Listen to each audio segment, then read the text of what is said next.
Hello, my dear students. In this lecture, I will talk about an important topic. The last topic, maybe the receiver section and the transmitter section and the channel section, is all about in the radio engineering in communication theory. The total things has been dependent on the antennas and propagation, because in previous lectures we have came to know the transmitter section and the receiver section, but we are not aware of the properties of the antenna that has been used in the transmitter section and the receiver section, and also the channel, the wireless channel that has been used, and what kind of propagation that propagates this kind of signals through the transmitter to receiver. Now, for antennas and propagation, we have to know what is the basic of antenna. Introduction. So an antenna is an electrical conductor or system of conductors. So first of all, here we have to know that antenna is an electrical conductor. That's the important part of the definition. So an antenna is basically an electrical conductor. It may be, you can say, it may be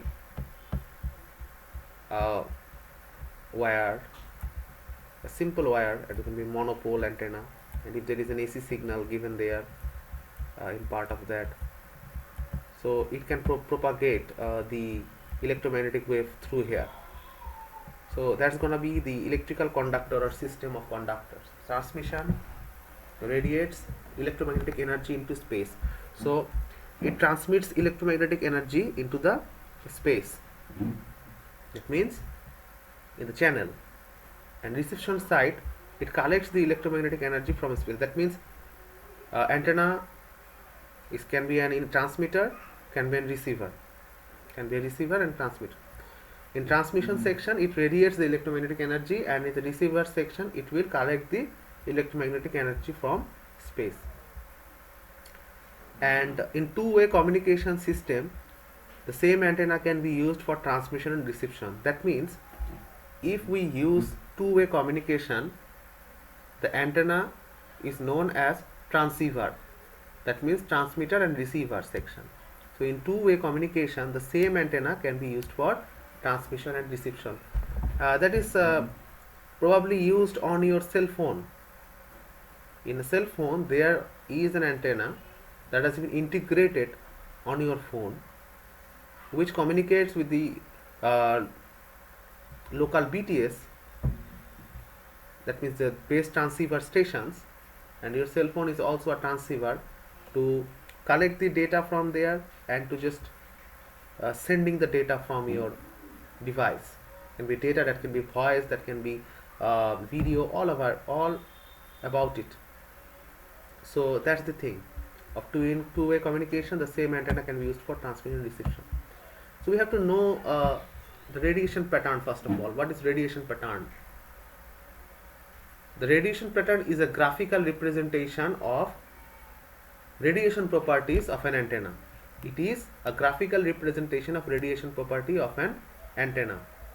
It can be depicted as two-dimensional cross section. How the radiation pattern looks like. Just think about, think that is this is a dish antenna. Just think about, there is a dish antenna. Dish antenna is there, and it propagates this dish antenna. It propagates a signal from there. Okay. Whenever it propagates the signal, it has a particular radiation pattern, which can be drawn on the board plot and other complex plots.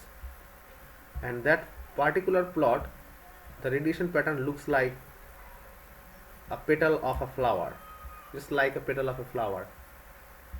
There may be small petals, there will be large petals, and each of the parts are known as, it is a radiation pattern. These patterns are look like that because that is the axis, and three-dimensional axis, and for that axis the electromagnetic wave, the power of electromagnetic wave has been increased from the lowest to the highest, and from highest section, that is known as a lobe, lobe of radiation pattern, known as lobe.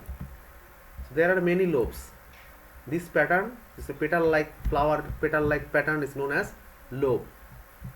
So this pattern is known as radiation pattern, and this lobe, that is the major lobe, that is known as the main lobe or major lobe, which is the bigger part, and there are some small parts around there, that is known as the side lobes.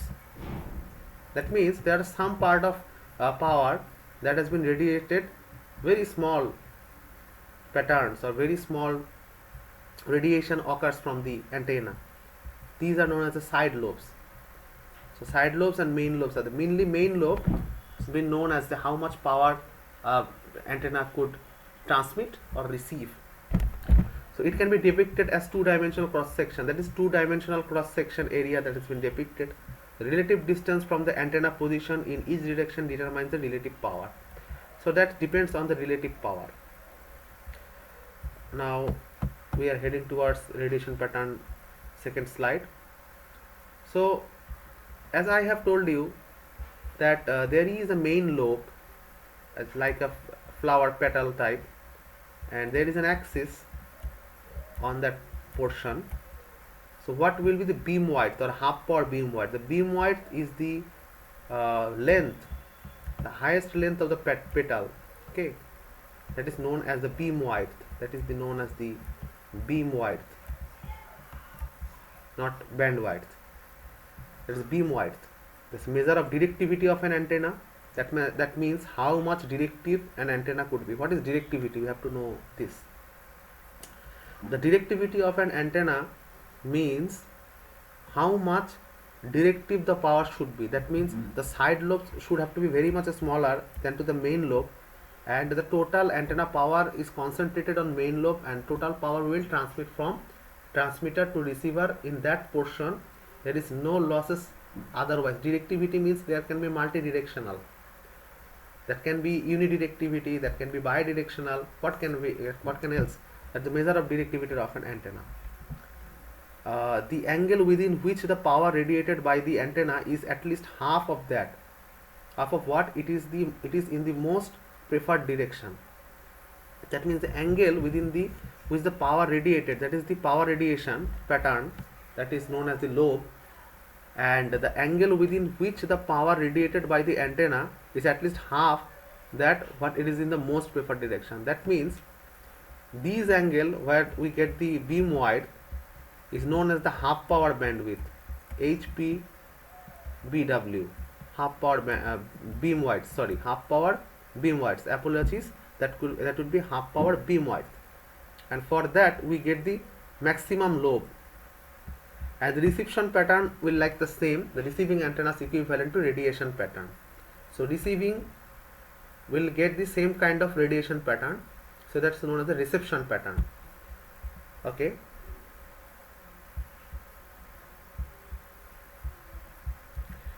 So on the next part, there are some types of antennas we have to discuss here.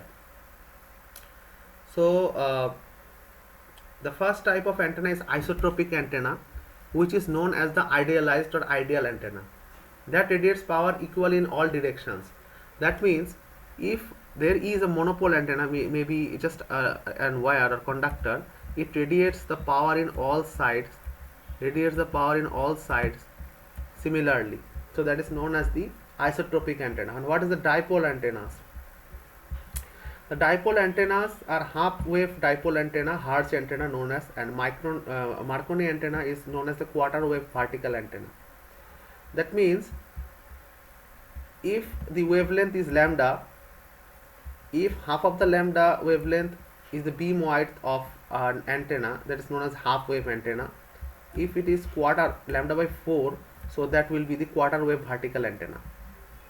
So that is the part of the dipole antenna. And why does this occurs? If we just look for this just a sine wave at the lambda by 2 section, you get the peak value of it.